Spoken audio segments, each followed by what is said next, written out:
Hey everybody, Young Justice is back. So, I can start doing my reviews again, which makes me very happy.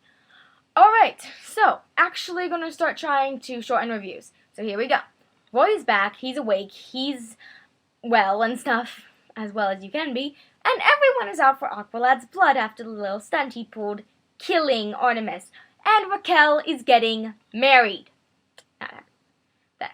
So the only scene I want to actually focus some on is the second scene in which we see Paula and Wally at Artemis's grave, and yeah, they're just kind of they're there, they're paying tribute, kinda, and Paula's pretty upset about it.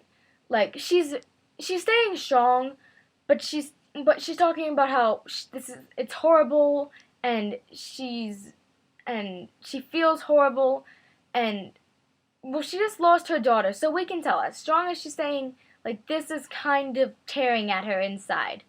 We zoom out, and we see Jade and Sportsmaster, and Leon is there too, watching from a little whiles away.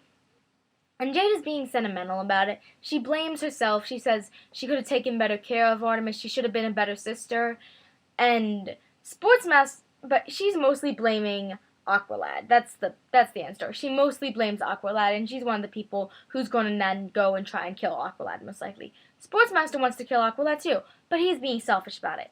He's saying that that it's like a blow to their reputation. It's a family insult. It's a hurt to their pride, and technically in the super evil villain world, it is a hurt to their pride, but come on, dude, the girl's dead. He's saying Jade's missing the point, and his point is that, I think he phrased it something like, the son of Black Mana can't kill Sportsmaster's daughter, at least not without my permission. And I am totally all for the whole family feud, you did something to my family, it's the whole family, now I gotta do something to your family. I actually am into that. I think that's pretty cool.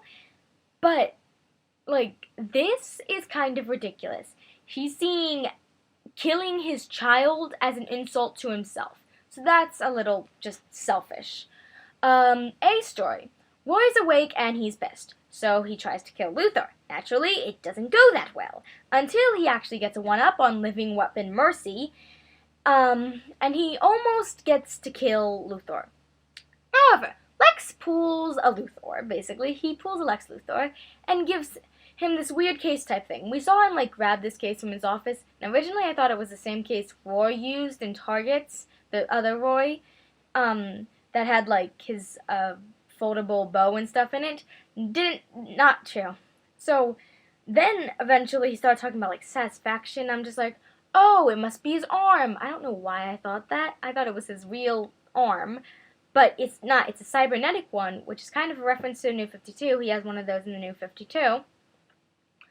And so he gives him that so Roy can become a living weapon, even greater than Mercy. And due to a comment by our favorite bald billionaire, Roy takes the name Arsenal. And now all we need is Mia to come into the picture, Sissy to grow up and re-enter the picture, and we have our areas covered. It's Connor's birthday, so we have a short cameo by Wendy, and they kind of talk about things. But it wasn't really that important. But it did lead into the next scene, which is McGann and Zatanna going to Raquel's bridal shower. And oh my god!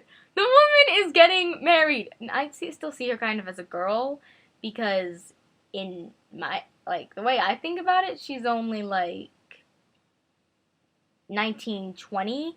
So I'm younger than her, so I should be seeing her as a woman, but I'm only seeing her as a girl, kinda.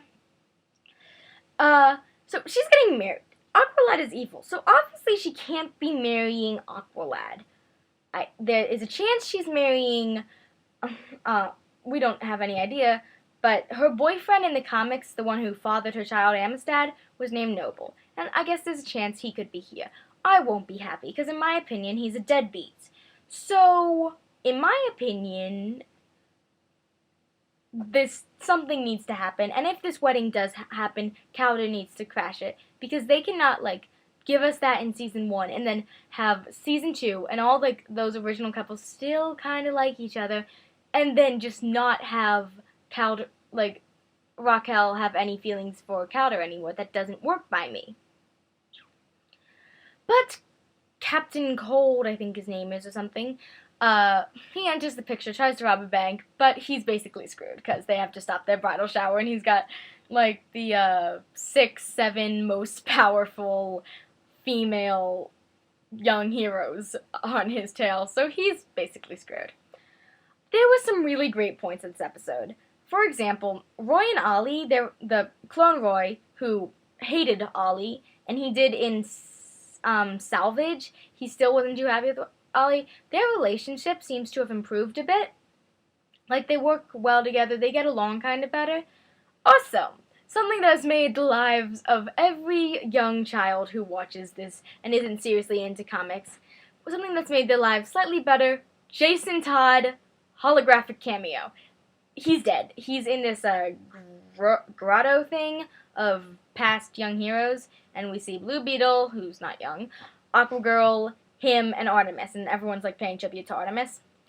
But he's there, and we see Robin looking at him, so obviously he was in the picture at some point, which is so amazing because, God, he isn't ever included in the anime stuff, and this is him being included, so that's pretty cool.